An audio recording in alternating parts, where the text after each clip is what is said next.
We want to go today to a very gripping passage. Everyone say gripping. It's an intense passage. Everyone say intense. Why is it so intense?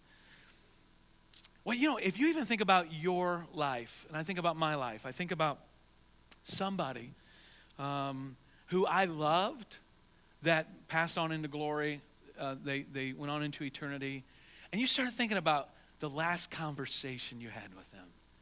You start thinking about the last meal that you shared. I remember for my parents, the last thing spoken was, I love you. I love you. Love you too. Love you too. Kissed both my dad on the cheek and my mom. And that was the last event. I remember that. And I'm not trying to make you get all sappy here. But just think for a moment of the last, loved ones. Let's cherish those memories. But now think about Jesus and his disciples. This was the Last Supper. This was the last time he would be with all these people. And he told them that. This is the last time we're going to be together, fellas. Because I'm telling you, I've been telling you for a long time now, and I'm going to tell you again, I'm going to die. They're going to arrest me. I'm going to die. But rest easy because I'm going to come back. I'm going to rise again. And this was what it was like. And so this was a pretty intense, and dare I even say, intimate moment of a group of guys gathering together that had spent 3 years. And in the midst of this, we see one of those was Judas. We don't know a whole lot about him. We know his Judas Iscariot, which speaks to where he was from. He's from Judea. Most of the other disciples, it looks like they were from the Galilee region, farmers, fishermen. It doesn't look like so much that was Judas. Judas was kind of an oddball in that sense. We do know that his whole life changed, and this is maybe one of the most important things you need to know about Judas. Two different people there. Better not mix those up. One of the most important things you need to know about Judas was Jesus prayed like almost seemed like the whole night. And the next day, he chose the disciples. And Judas Iscariot was one of those disciples.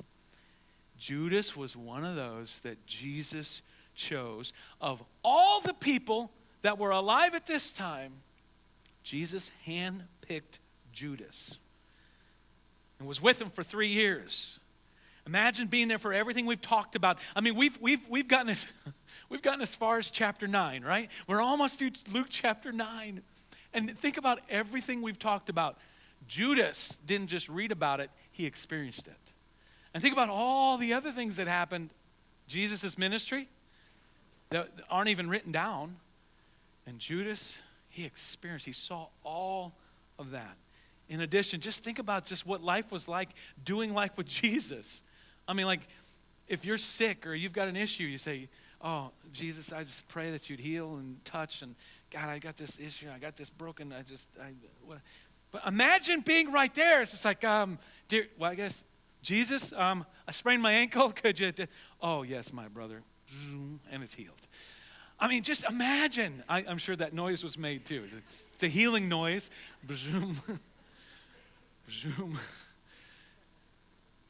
Imagine. Don't you think that probably happened? There's healing. He experienced these things. This was his life. And John chapter 12 has several things that we can learn about Judas. One of the interesting things is it looks like he was the one that took care of the money. He was kind of the money guy. And John says that he actually not only took care of the money, but he dipped into it a few times for himself, right? And that makes him a thief. He was a thief. He had some definite character issues that needed to be dealt with. Oh, but he was very, very generous as well, we read about in John chapter 12. How can you say that, Scott? He was so worried about the poor, right? Because the lady came in and broke the alabaster jar over Jesus' feet. And what did he say? Wow, why would you do this? It's very expensive. You could have sold that for lots of money. You could have given that money to the poor. But the Gospel of John is very straightforward. And John says, listen, he didn't care about the poor. He just wanted some extra money for himself. So he really wasn't that generous. We read a little bit about Judas, but we can begin to build a sense of who he was and what he was like from what we do have. I heard one of the pastors I listened to a bunch of messages this week about I've never preached on Judas before. I was a little nervous, And how do you explain Judas? How do you get something good out of Judas? One of them said that they see Judas as kind of like someone who bites the nails and just kind of always had a pen in his ear, just kind of a numbers guy, and they kind of see him as a bit of a Kramer type from Seinfeld, just always kind of jittery, they see him kind of like that kind of a thing. And I wonder if he began to feel the sense of the direction that they were going. I wonder because he seems like a numbers guy. I mean, typically God can use you if you're a numbers person, but it's also your greatest strength can be your greatest weakness. And so maybe he struggled with analyzing everything, and maybe he was analyzing things. He saw the handwriting on the wall. He's like, wait a minute. Jesus has been talking a little bit about arrest, crucifixion, death, and we're going to Jerusalem. What is he thinking? I think that this might not be such a good idea to go to Jerusalem at this point. I'm not sure this is the best direction we need to go. Maybe he's beginning to think, well, how can I get something good out of this? What's in this for me? Because I'm not going down with them. I mean, I just wonder if Judas was thinking this. I'm not going down with them. So what could I do to get something out of this? Well, we find then in Luke chapter 22, first thing in your notes, I'll go ahead and throw it out. First thing we learn from Judas and we see from Judas is Judas opens the door. Judas opens the door. Chapter 22, verse 1. Now the feast of unleavened bread called the Passover was approaching. The chief priests and the teachers of the law was looking for some way to get rid of Jesus, for they were afraid of the people. Just stop for a second. Why were they afraid of the people? They're afraid of the people because a lot of these people love Jesus. It's like if we arrest him in front of all these people, we might end up on the receiving end of some bad stuff. So they're afraid of the people. Then Satan entered Judas, called Iscariot, one of the 12, and Judas went to the chief priests and the officers of the temple guard and discussed with them how he might betray Jesus. They were delighted and agreed to give him money. He consented and watched for an opportunity to hand Jesus over to them when no crowd was present. How interesting. And do you remember going all the way back to Luke chapter 4 where Jesus was tempted? There are just a couple temptations recorded there, but as I taught that maybe a year ago now, you might not remember, but I remember the idea and the sense is Jesus wasn't just tempted thrice. I really believe Jesus was tempted for 40 days, non-stop. Only 3 of them are recorded. That's my gut sense. And so Jesus is, and at the very end in Luke chapter 4, verse 13, at the end of this, look on the screen, this is what was said about it. Do we have that? There we go. When the devil had finished all this tempting, he left him until an opportune time. I think we've come upon today the opportune time. I'm not saying that we don't see Satan or the devil, we don't see him working throughout the whole Gospel of Luke. But this, I believe, was the opportune time. Judas had surrendered his thinking, his self, to the power of Satan. Now, let me just throw something out because some people say the devil just came and took over Judas and he had no say in the whole matter. Satan just came and took over Judas. He entered into him, and Judas just, poor Judas. I mean, just feels so bad for that guy. Listen, I don't agree with that one bit. Somewhere in Judas's life, he opened the door. Just like you and I. Somewhere in Judas's life, somewhere in our lives, there's times when we open the door. Judas opened the door for the enemy to come in. For anyone to think of Judas being entered by Satan here as an unwelcome invasion, you're wrong. It was a welcome invitation. Think about it. Judas, you don't want to go down with Jesus, do you? You don't want to go down with the rest of the disciples, do you? Well, no. I've got another plan for you. Here, why don't you do this? Think about this. Jonah, you don't want to go to Nineveh, do you? Listen, about 25 minutes, I got a boat going this way. Isn't that how Satan works? When you know what God has told you to do, when God has made plain in his word, or even in your heart, you know this is God's plan, and the devil always tries to thwart that plan and give you what Genesis chapter 4, verse 7 makes this clear. Look at this. Sin is crouching at your door. It desires to have you. You must master it. And this isn't just one time. This is over and over and over again. The rest of your life as a believer, sin will constantly be crouching at your door, just waiting to jump on you, just waiting to tempt you. The enemy will always be there trying to thwart God's plan and take you another way. The question is, are you living in victory? Is there anywhere you've opened the door? The next time you find yourself not wanting to do what you ought to do, you can know the devil stands close by. He's giving you another alternative. Don't think of Judas as involuntarily succumbing to this. His decision was in there. Judas opened the door. Now I'm going to say something. I want you to hear this. Everyone listen. Jesus had to suffer, but Judas did not have to be the traitor. I want you to get that. I think this is really important as we look at Judas. I'm going to say it again because sometimes we can begin to think, boy, the devil came into Judas and just took over, and his head started spinning, and he was like jumping all around, foaming at the mouth, and he said, oh yeah, I'll turn him in. I don't really read that, do you? You see, somewhere in Judas's life, he opened the door for the enemy to come in, and he didn't deal with it. The Phillips translation, Luke 22:3, look on the screen, it says this. Then a diabolical plan came into the mind of Judas Iscariot, who was one of the 12. And notice in verse 6, just a reminder, verse 6, he consented. Judas said, yes, I'll do this. Reminder of what James taught us about the nature of temptation. In James chapter 1, verse 13, look at this. When tempted, no one should say, oh, God's tempting me. For God cannot be tempted by evil, nor does he tempt anyone. But each one is tempted when, by his own evil desires inside, he's dragged away and enticed. Then after desire has conceived, it gives birth to sin. And sin, when it's full grown, of course, we know gives birth to spiritual and physical death. That's the way that sin works. There were evil desires in Judas that he tolerated, allowed to hang around in him, and it led to this. So the obvious question for all of us, how did Judas open the door? What was Judas's thing?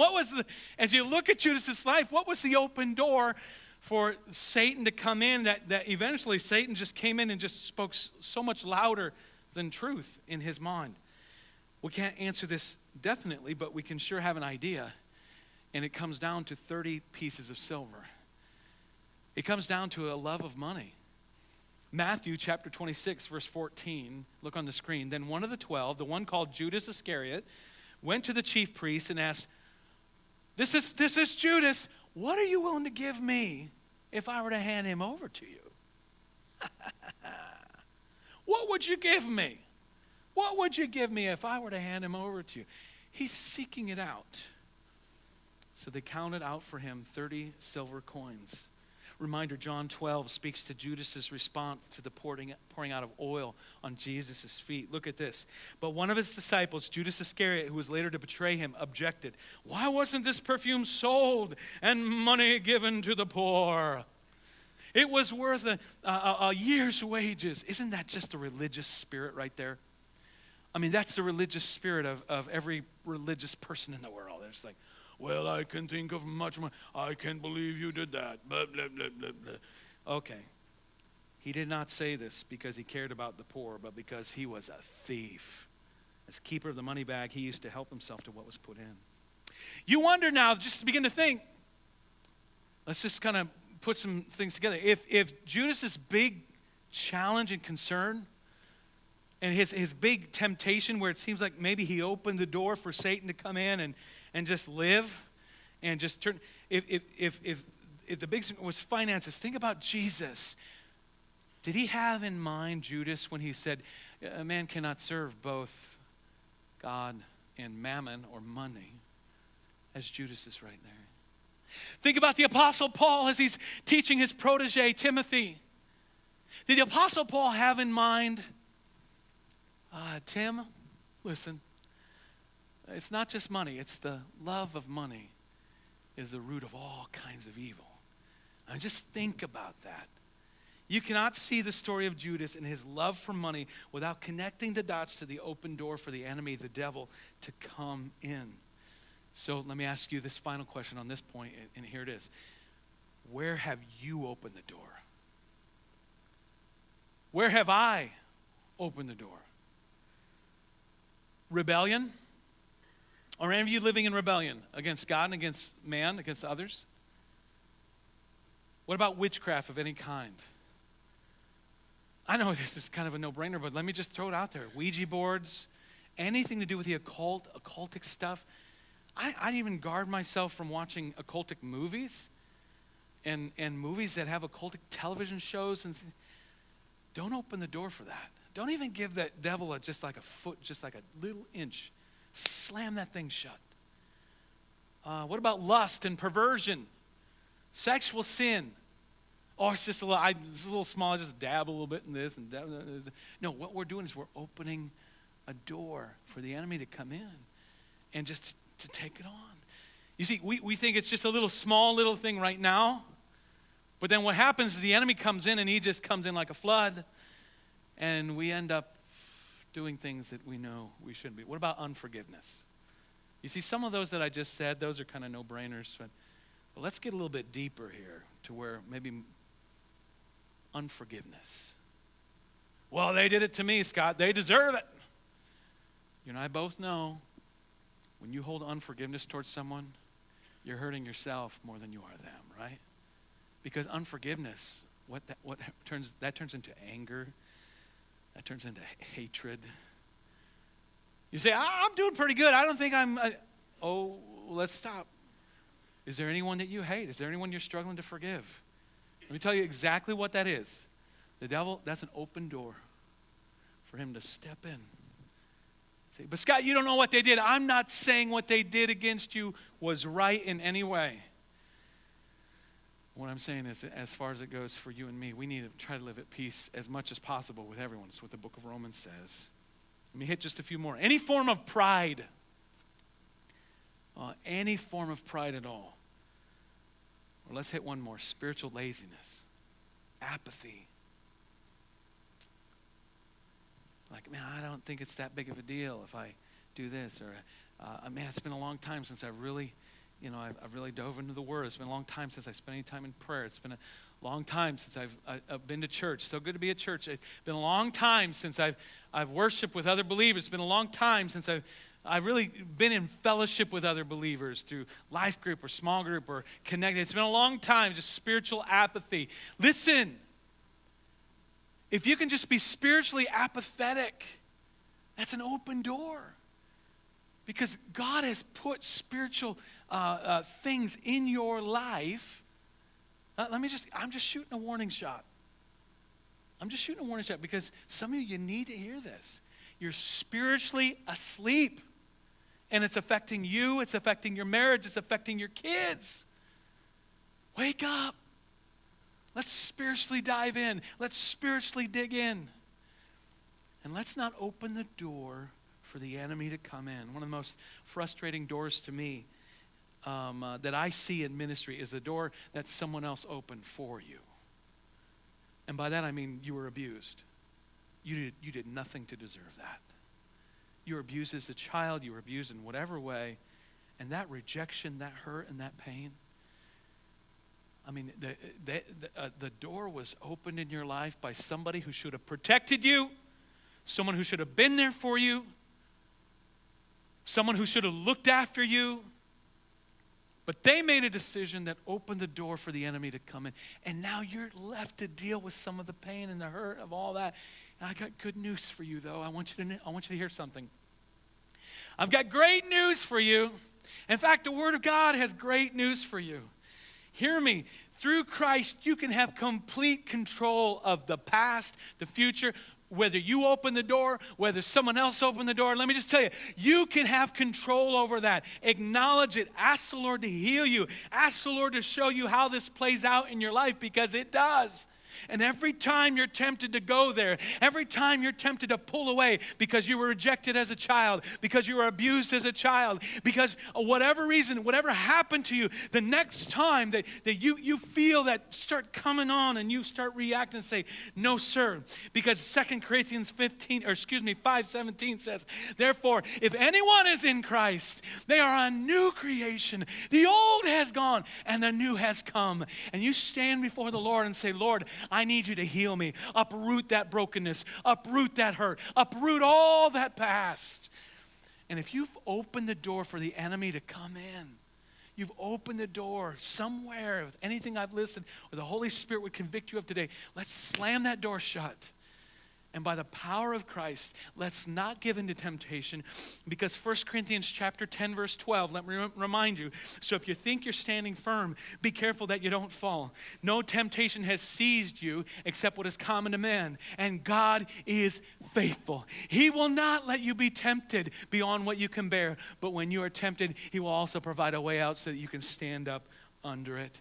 Judas opened a door. What open door do you have? Deal with it, or it will deal with you. Second thing, Judas was shown grace by Jesus. Judas was shown grace by Jesus. Looking at verse 14, chapter 22, when the hour came, Jesus and his apostles reclined at the table. And he said to them, I have eagerly desired to eat this Passover with you before I suffer. For I tell you, I will not eat it again until it finds fulfillment in the kingdom of God. After taking the cup, he gave thanks and said, take this, divide it among you. For I tell you, I will not drink again of the fruit of the vine until the kingdom of God comes. And he took bread, gave thanks and broke it and gave it to them, saying, this is my body given for you. Do this in remembrance of me. In the same way, after the supper, he took the cup, saying, this cup is the new covenant in my blood, which is poured out for you. But the hand of him who is going to betray me is with mine on the table. The Son of Man will go as it has been decreed, but woe to that man who betrays him. They began to question among themselves which of them it might be who would do this. Ooh, let's talk about this. Do you know, Judas doesn't have to end up at this dinner. I mean, this is a way of looking at this that I didn't think about until I studied this week. Judas didn't have to be there. Jesus could say, hey, Judas, I got a little something I need you to do. Could you go take care of a couple widows over here? They need some help.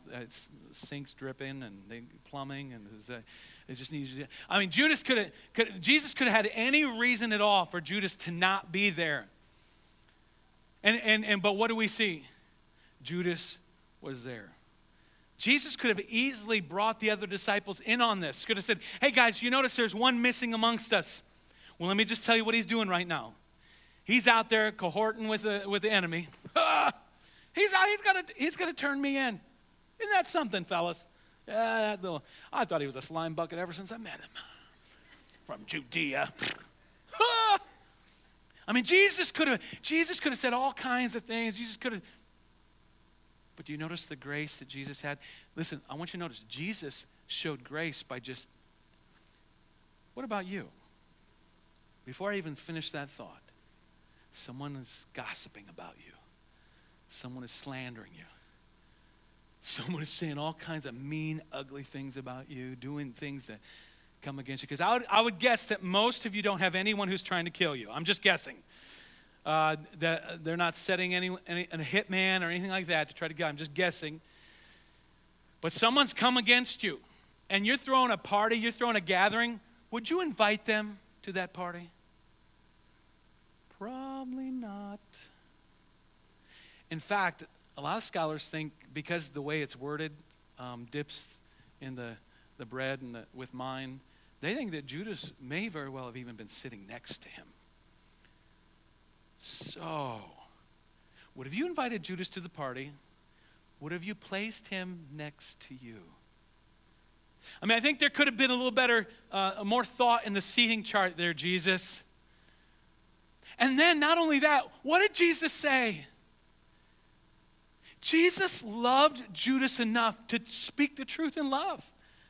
Jesus didn't back off. How many of you, and myself included, when you're in a situation where you know that you really need to confront something, but everything within you doesn't want to, I mean, you're just like, oh, I just wish I could just, so Judas, what do you think about the weather today? Yeah, spring trainings, and you've been watching March Madness? Yeah, did you see that one guy, 7'6"? He was huge. Yeah, me too. Yeah. I mean, did you guys see him, by the way? Amazing. Tall guy. I mean, you're just making, what does Jesus say, though? Look at it. Verse 21, but the hand of him who's going to betray me is with mine on the here at the table. In fact, one of the Gospels, it's Matthew and Mark, says, it would have been better if this guy would have never even been born. Whoa. Jesus confronts him. Jesus says, come, I want to be near you. Jesus says, I want to be near you. Come, sit with me. In fact, I'm going to speak the truth in love to you here. I know what you're going to do. And how many would think that if the Son of God, Jesus, the one that you've been hanging around, said, hey, I'm on to you. How many of you think that that would be a great time to just say, whoa, okay, he knows. See, this is a completely different way of looking at this than what I've looked at it in the past. And I want you to see this. That even up into this moment, Jesus was pouring out grace. And there's no doubt in my mind that Jesus would have forgiven him and moved on. And someone else would have had to take care of the dirty deed. What if Judas would have just said, no, I can't do this. You're right.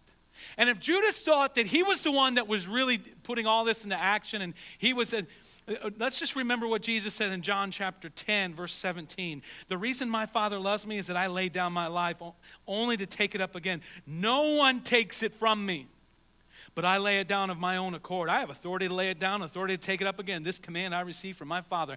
All authority is given to Jesus.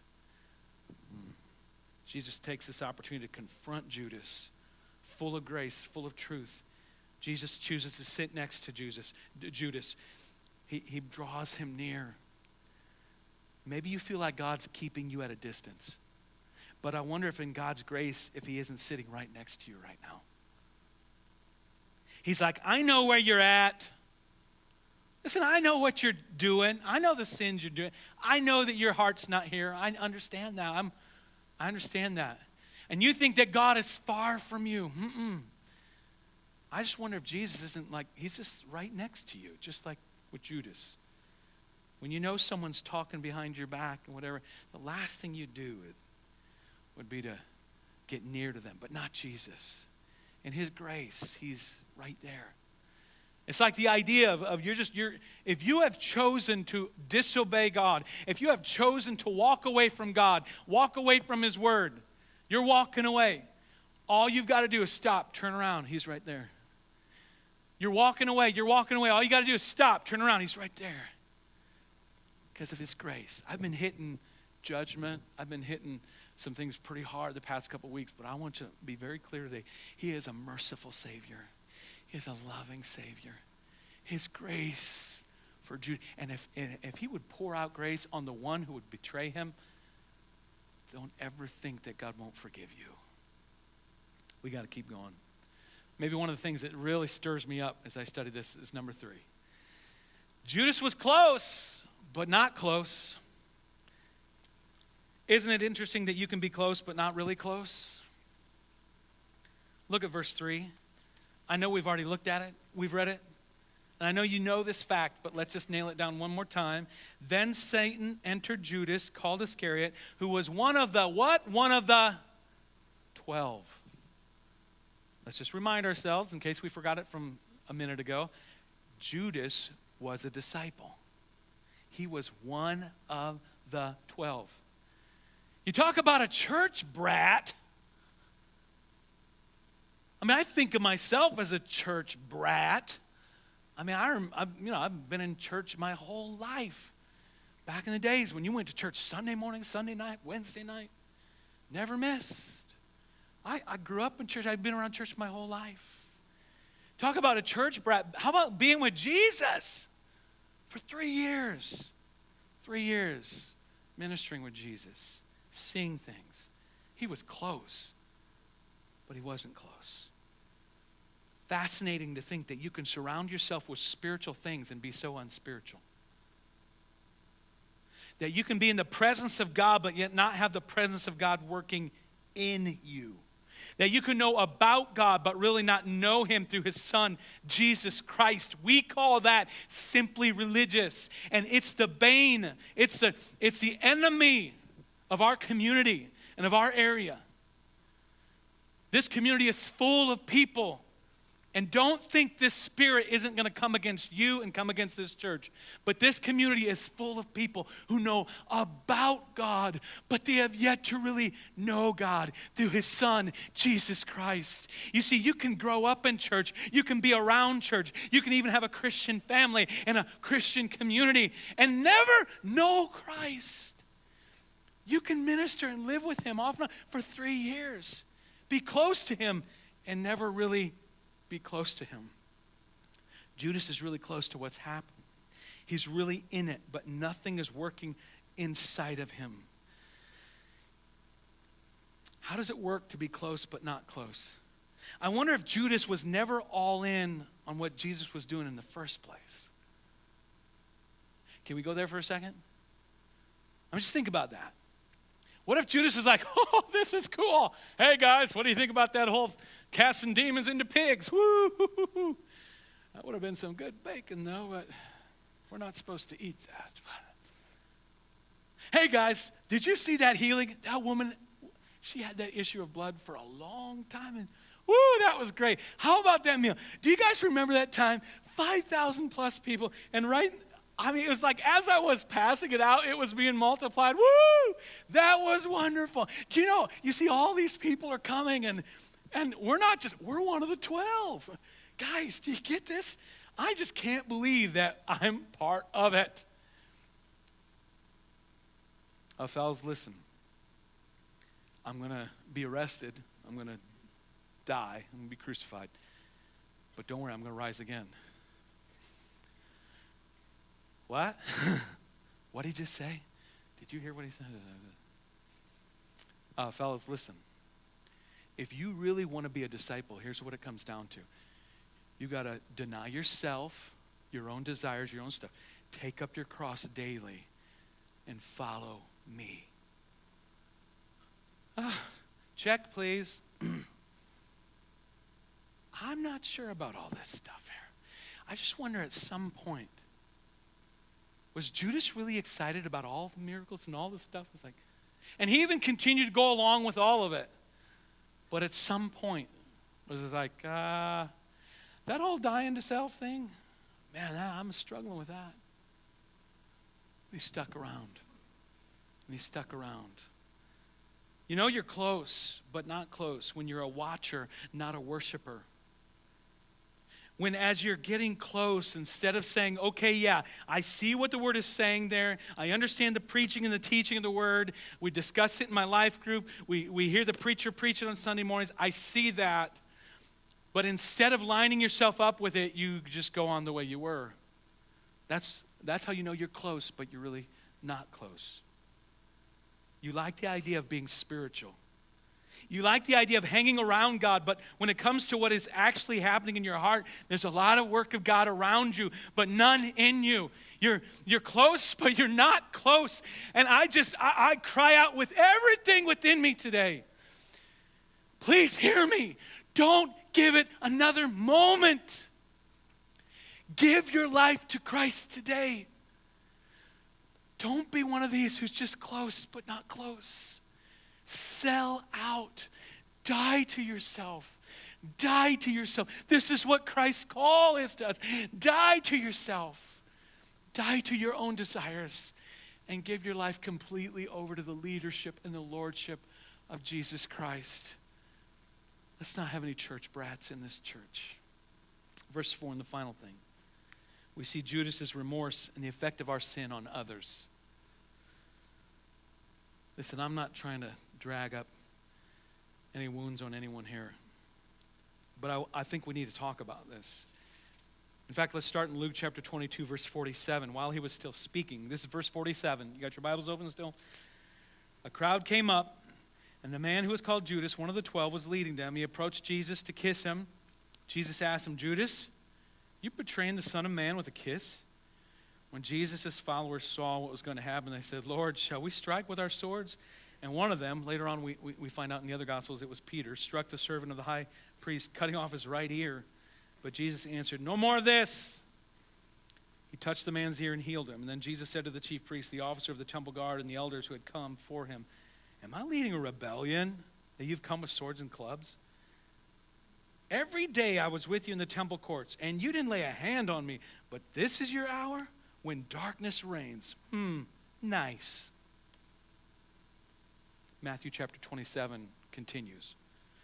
Matthew 27, verse 1. Early in the morning, look on the screen, all the chief priests and the elders of the people came to the decision to put Jesus to death. They bound him, led him away, handed him over to Pilate the governor. When Judas, who had betrayed him, saw that Jesus was condemned, it finally happened. He was seized with remorse. And he returned the 30 silver coins to the chief priests and the elders. Like, I don't want these anymore. Keep going. I have sinned, he said, for I have betrayed innocent blood. What's that to us? They replied. That's your responsibility. So Judas threw the money into the temple and left, and then he went away and he hanged himself. Judas saw that Jesus was betrayed. And at that point is when he was like, whoa. Did he not realize this was going to happen? Hello? Did Judas not realize and understand that as he was discussing with them how he might betray Jesus, that this could really lead to Jesus being on the cross? I mean, just put yourself in Judas's shoes. From the little we know about Jesus, I wonder if Judas didn't really think, listen, I've been with this guy for 3 years. There's no way they would convict him in a court of law. I mean, this guy is smooth as butter. I mean, this Jesus guy, he's got nothing. He's nice even to the annoying people. He's nice to everybody. Everybody loves Jesus. So if Judas was thinking, I know, what if I just set up this deal? I get 30 coins. This is just my thoughts. I get 30 coins of silver. I make some money myself. Woo-hoo. And Jesus, okay, he may get arrested. There may be a trial. I don't know. But he's never going to get convicted and go to the cross. That never happened. It did happen. And it wasn't till then that Judas was like, whoa, what have I done? I can't believe I've done this. I can't believe they're actually going to do this. The effects of his sin on others.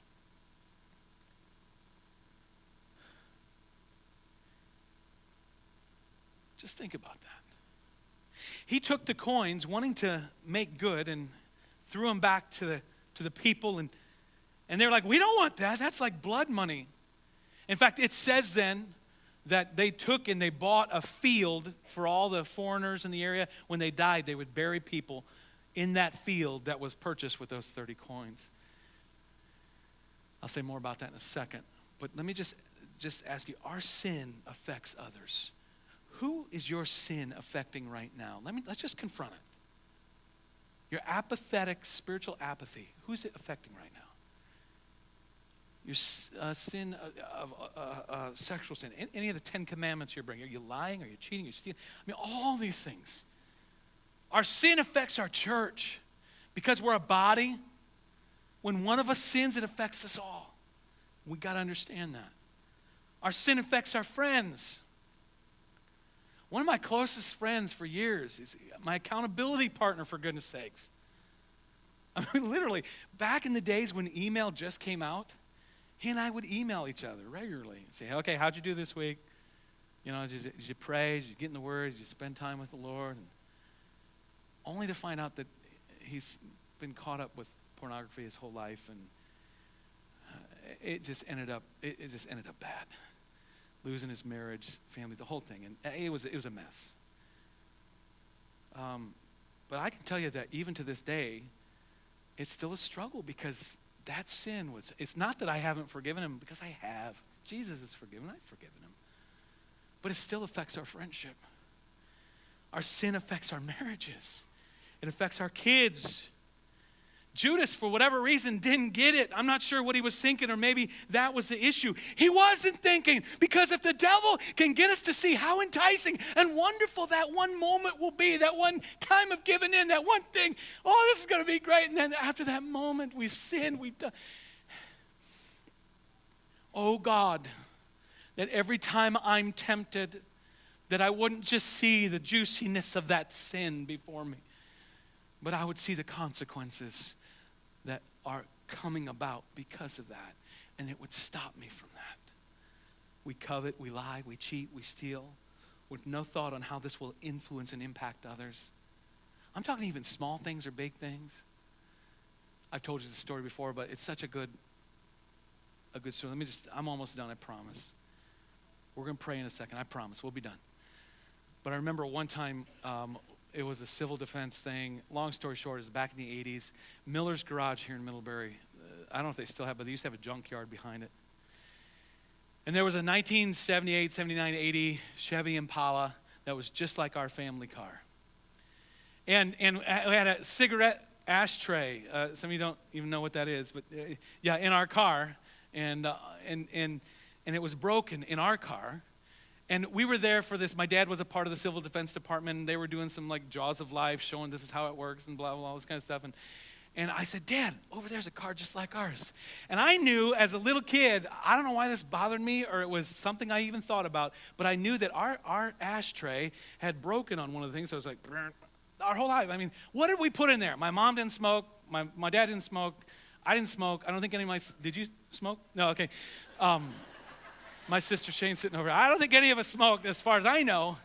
But, you go through the bank and you get the Dum-Dum wrapper from your sucker. Yeah, they've been giving Dum-Dums to Dum-Dums for a long time. You put the Dum-Dum wrapper in there, you put change in there, whatever.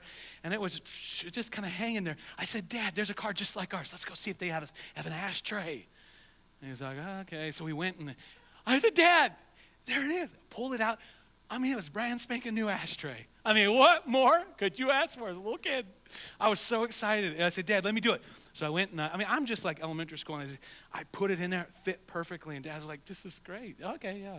I don't think it's as big a deal to him as it was to me. A couple days later, my dad said, Scott, come on. I was like, okay. So we drove down to Miller's and we walked in and he pulled that ashtray out and he said, we walked in. He took me with him. And he got the owners or whatever, and whoever was behind the counter, and said, listen, the other day we were here, and there's one of the junk cars out there had this ashtray, and it explained the story. But I'm feeling really guilty because this wasn't ours. You own that car. I don't. I didn't even tell you I took it. I didn't pay anything for it. I really feel like I was stealing, and here's my son. I'm trying to teach him what's right, and I just want to give it back to you.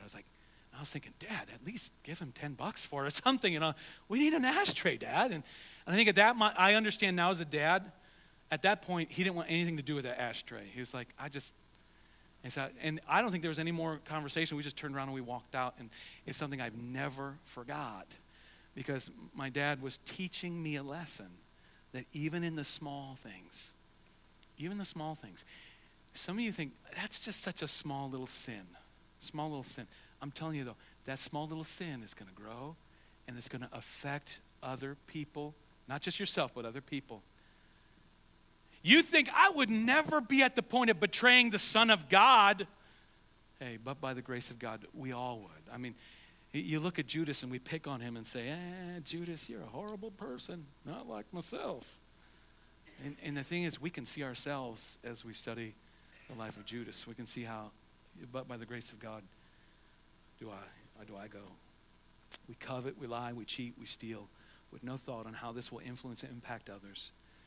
The guy or gal who drinks and drives gives no thought to the damage they're going to inflict on that innocent family. Tragically, Judas couldn't deal with his sin and remorse for his sin. And so what happened to Judas? Well, we see in Scripture here that he hung himself. And then you go over to Acts chapter 2. Apparently, after a while, that limb or whatever gave way. And he fell on the ground, and the Bible's pretty graphic, says his bowels gushed out, his body opened up, but it was disgusting according to the book of Acts. He couldn't take it. He killed himself. So what can we take from the life of Judas? Let me give you a warning and a reminder. A warning and a reminder. A warning. Don't ever forget, pride will take you down this same path of sin and death. A warning that pride will keep you close to God without ever getting close to God through his Son, Jesus Christ. Pride, just a little bit of something that you open the door to and allow in, can pull you away from God. But a reminder. That's the warning, but a reminder. A grace-filled Savior is waiting for you to just turn to him. He's reaching out to you.